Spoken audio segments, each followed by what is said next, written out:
America के Washington post ने फिर एक वाहियात रिपोर्ट पब्लिश की है जिसे कायदे से कचरे के डिब्बे में फेंक देना चाहिए। वही पुराना घिसा पिटा ट्रैक। मोदी ने अडानी की मदद करी, एलआईसी को बोला इन्हें पैसे दे दो नहीं तो अडानी बर्बाद हो जाएगा। बताओ भैया, भारत और पूरी दुनिया आगे बढ़ चुकी है लेकिन वॉशिंगटन पोस्ट और रवि नायर वहीं के वहीं। आज मैं पॉइंट बाय पॉइंट इन सब की आपके सामने पोल खोलूंगा। आप बस ये वीडियो देखते रहिए और समझिए कि कैसे अडानी के द्वारा मोदी सरकार और मोदी सरकार के द्वारा भारत के खिलाफ हिट जॉब होती है। नमस्कार मित्रों, आज मैं यश रावत आपके सामने एक बहुत जरूरी बात लेकर आया हूँ। एक सवाल जो हम सबको पूछना है, क्या द वॉशिंगटन पोस्ट भारत निर्मित इंफ्रास्ट्रक्चर, भारत की संपत्ति और भारत की निजी कंपनियों के चक्कर में एक पूर्व निर्धारित नैरेटिव यानी एजेंडा चला रहा है? आज हम उसी सवाल के तह में उतरेंगे, विशेष रूप से अडानी ग्रुप के मसले पर। अपनी स्क्रीन पर देखिए, यह है वॉशिंगटन पोस्ट का आर्टिकल जिसमें दावा किया गया है कि एलआईसी ने लगभग 3.9 बिलियन डॉलर्स का निवेश अडानी ग्रुप में किया है और इसे एक सरकारी मदद या मोदी संबंधित कंपनी को बेल आउट के रूप में प्रस्तुत किया जा रहा है।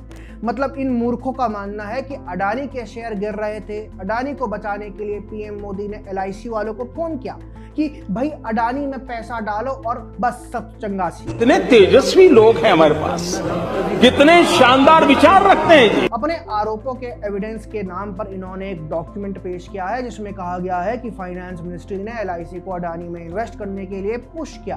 पहली बात, ये डॉक्यूमेंट्स असली हैं या नहीं, अभी तक इस पर फाइनेंस मिनिस्ट्री का कोई बयान नहीं आया है। अगर असली हैं भी तो रवि नायर ने किसी रिपोर्ट के 2 पन्नों के कुछ हिस्सों को क्रॉप करके सोशल मीडिया पर शेयर किया, अपनी रिपोर्ट में यूज किया।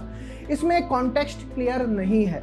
इनके रिपोर्ट पर तो हमने बातों बातों में ही छेद कर डाले, लेकिन इस कहानी में बहुत से आर्ग्यूमेंट्स हैं, बहुत से तथ्य हैं जिन्हें वॉशिंगटन पोस्ट ने नहीं उठाया और मैं आज उन सबको आपके सामने स्पष्ट करूंगा।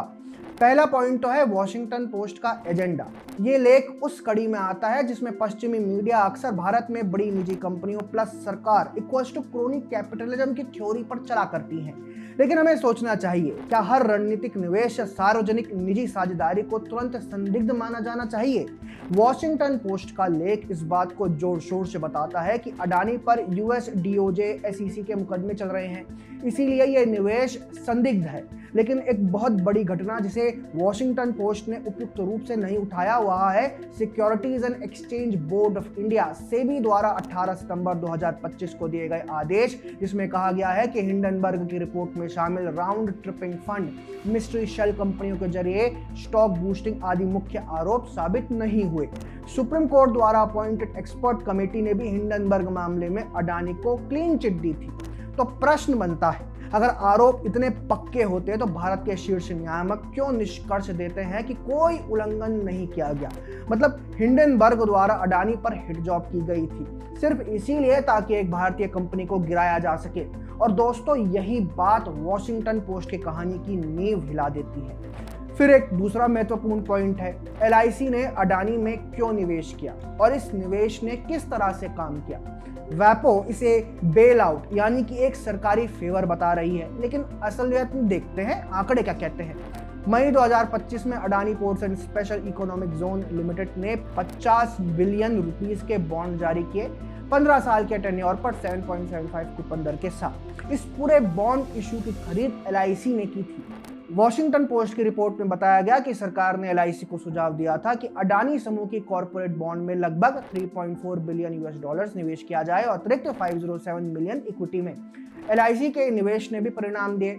उदाहरण के लिए बिजनेस स्टैंडर्ड की रिपोर्ट बताती है कि एलआईसी की अडानी ग्रुप में हिस्सेदारी का मूल्य 51.6% बढ़ा और 22,000 करोड़ की बढ़ोतरी के साथ 66 करोड़ तक पहुंच गया है। एलआईसी के निवेश ने रिजल्ट्स भी दिए। उदाहरण के लिए बिजनेस स्टैंडर्ड की रिपोर्ट बताती है कि एलआईसी की अडानी समूह में हिस्सेदारी का मूल्य 51.6% बढ़ा और 22,000 करोड़ की बढ़ोतरी के साथ 66,000 करोड़ तक पहुंचा।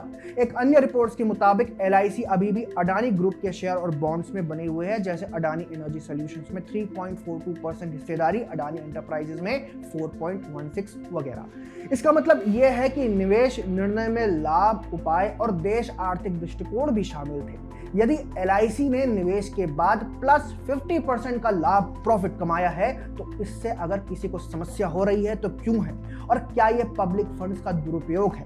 आप ही बताइए, LIC का काम तो लोगों को ज्यादा प्रॉफिट कमा के देना है, क्या उसने बिल्कुल ऐसा ही नहीं किया? और ऐसा भी नहीं है कि सिर्फ LIC ने ऐसा किया हो। ब्लैक रॉक ने LIC से 1 महीने पहले ही अडानी के बॉन्ड्स में तकरीबन $250 मिलियन इन्वेस्ट किए थे। कई सारे बड़े बड़े इन्वेस्टर्स थे जिन्होंने अडानी बॉन्ड्स में पैसा लगाया था, फिर LIC ने भी यही किया। ये एक मार्केट प्रैक्टिस है, फिर इसमें बिदकने की ऐसी जरूरत आखिरकार क्यों है? और ऐसा भी नहीं है कि अडानी ग्रुप कोई एक ऐसा छोटा मोटा ग्रुप है जिसमें एसेट्स है ही नहीं। ऐसा भी नहीं है कि अडानी कोई किराने की दुकान चलाते हैं। आज की तारीख में अडानी ग्रुप भारत के नेशनल इंटरेस्ट की रक्षा कैसे देश में ही नहीं बल्कि विदेशों में भी कर रहा है। भारत से लेकर अफ्रीका, एयर ऑस्ट्रेलिया से लेकर इजराइल तक अडानी के बड़े बड़े इंफ्रास्ट्रक्चर प्रोजेक्ट्स हैं जो हमारे स्ट्रेटेजिक इंटरेस्ट के लिए इंपॉर्टेंट है। भारत के इंफ्रास्ट्रक्चर में भी अडानी ग्रुप काफी सहयोग करता है। एक तथ्य तो यह भी है कि अगर हिंडनबर्ग कंट्रोवर्सी के कारण अडानी ग्रुप तबाह हो जाता तो भारतीय फाइनेंशियल मार्केट और इंडस्ट्रीज पर कितना दुष्प्रभाव पड़ता। वैसे भी अगर LIC इन्वेस्ट ना करती तो कोई और इन्वेस्ट करता, और हाँ, अगर LIC अडानी में पैसा ना लगाती तो क्या संभावना नहीं थी कि भारतीय अर्थव्यवस्था पर खराब असर पड़ता। लेकिन अब लिबरल गैंग चीख रहा है, मोदी जी ने अडानी को बचा लिया। अरे मेरे भाई, अडानी क्या कोई इटली से आया है? वह भी तो इंडियन सिटीजन है। अडानी ग्रुप भारत की कंपनियां यहाँ रजिस्टर्ड है, जिससे देश को बहुत फायदा होता है और बदले में अडानी ग्रुप प्रॉफिट कमाती है। ऐसा भी नहीं है कि ये सिर्फ भारत में होता है, बाकी के देश भी ऐसा ही करते हैं। इस बात से अब हमारे नेक्स्ट पॉइंट पर आते हैं। क्या सरकार को देश हित के लिए कॉर्पोरेट कंपनीज की मदद नहीं करनी चाहिए? अमेरिका में 2008-2009 के फाइनेंशियल क्राइसिस के दौरान फ्रेडी मैक और फैनी मे को सरकार ने संकट से बचाने के लिए हस्तक्षेप किया था। ट्रबल्ड एसेट रिलीफ प्रोग्राम के माध्यम से बैंकों और वित्तीय संस्थानों में सार्वजनिक पूंजी डाली गई थी। जब US सरकार ने GM और AIG को बचाया तो उसे कहा गया कि नौकरियां बचा रहे हैं। जब जापान का पेंशन फंड टोयोटा में निवेश करता है तो कहा जाता है कि ये स्ट्रेटेजिक कैपिटल है। जब चीन ह्यूआई को सपोर्ट करता है तो कहा जाता है कि ये उन्होंने नेशनल इंटरेस्ट में की गई है।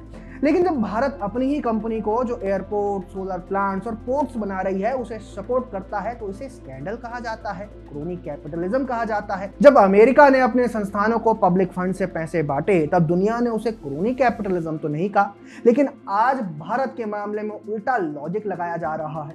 और दोस्तों, LIC ने तो कोई बेल आउट भी नहीं दिया, इट्स जस्ट गुड इन्वेस्टमेंट। पर वॉशिंगटन पोस्ट ये सब नहीं बताएगा। वो ये भी नहीं बताएगा कि अब हिंडनबर्ग वाले कहाँ हैं, कि कैसे अडानी पर आरोप लगाने के बाद वे अपना बोरिया बिस्तर समेट कर रफू चक्कर हो गए।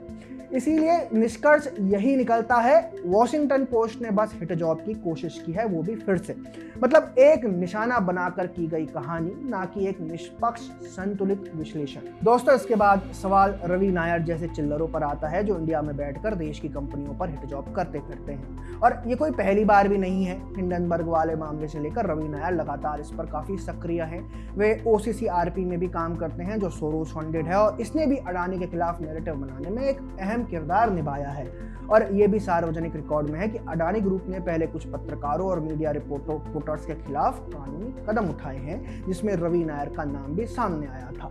तो दोस्तों, ये केवल अडानी का मामला नहीं है। ये सवाल है कि भारत किस तरह का निर्णय ले रहा है। हमारी संपत्ति, हमारी कंपनियां, हमारे बुनियादी ढांचा की क्षमता और हमारी संस्थाएं कैसे काम करें।